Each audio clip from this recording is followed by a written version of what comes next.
Hi, welcome back to my channel.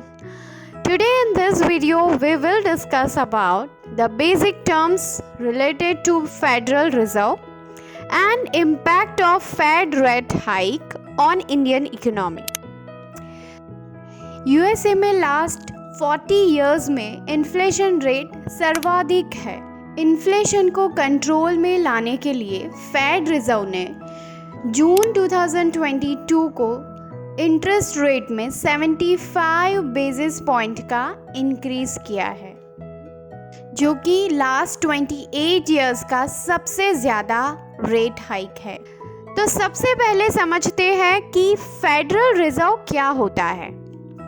जैसे India में reserve bank of India है, वैसे ही यूएसए में फेडरल रिजर्व सिस्टम है, जो कि यूएसए की सेंट्रल बैंक है, जिसे शॉर्ट में फेडरल रिजर्व या तो फेड भी बोला जाता है। सेकेंड टर्म पे आते हैं। सेकेंड टर्म है FOMC।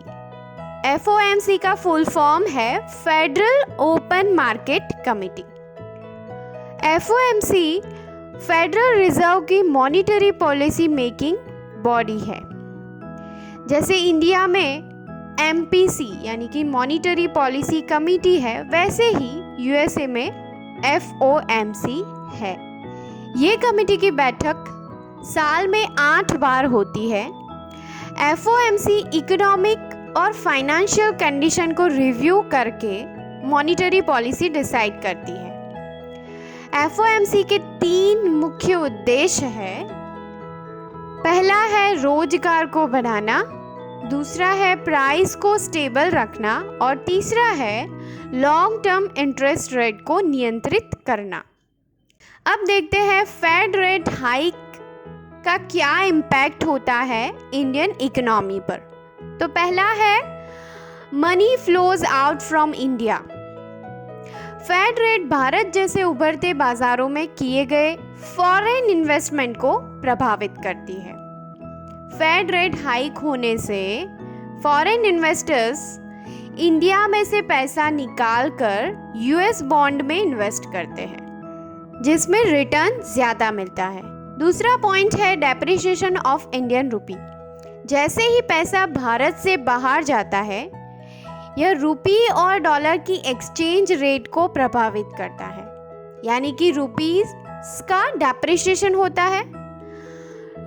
डॉलर के सामने रुपीस की वैल्यू कम हो जाती है। तीसरा पॉइंट है कॉस्टलियर इंपोर्ट। इंडिया विदेश में से mineral fuels, precious stones, metals, coins, machinery, crude oil, organic chemical जैसी कई सारी प्रोडक्ट्स आयात करती है। जब रुपया गिरता है तो इंडिया को सेम अमाउंट ऑफ प्रोडक्ट्स को आयात करने के लिए ज़्यादा भुगतान करना पड़ता है। चौथा पॉइंट है इंडियाज एक्सपोर्ट एंड इंपोर्ट। अगर हम 2022 के एक्सपोर्ट इंपोर्ट डेटा को एनालाइज करें तो इंडिया का इंपोर्ट एक्सपोर्ट से 45% ज़्यादा है। हम जानते हैं कि इंडिया का एक्सपोर्ट इंपोर्ट रेट डॉलर में होता है, और आगे जैसे हमने देखा कि यूएस डॉलर मजबूत बनेगा तो इंपोर्ट कॉस्ट बढ़ जाएगी। Fifth point is impact on foreign education. जब रुपये का मूल्य गिरता है तो बोर्डिंग और लॉजिंग के साथ फॉरेन एजुकेशन की कॉस्ट रुपीस के संदर्भ में बढ़ जाती है, क्योंकि इन सब की भुगतान डॉलर में करनी पड़ती है। छठा पॉइंट है inflation in India. Rupee depreciation की वजह से इंडिया को क्रूड ऑयल इंपोर्ट करना महंगा पड़ता है, जिसकी वजह से पेट्रोल डीजल की प्राइस बढ़ती है, और पेट्रोल डीजल की अगर प्राइस बढ़ेगी तो ट्रांसपोर्टेशन भी महंगा होगा, और जिससे सभी चीज़ों के दाम बढ़ जाते हैं, यानी कि इंडिया में इन्फ्लेशन बढ़ जाएगा। तो फ्रेंड्स, ये था फेड रेट हाइक के इम्पोर्ट का ओवरव्यू। ऐसा ही वीडियो रेपो रेट हाइक के इम्पैक्ट का भी बनाया हुआ है, जिसकी लिंक डिस्क्रिप्शन में प्रोवाइड की गई है। आशा रखते हैं वीडियो आपको पसंद आया होगा।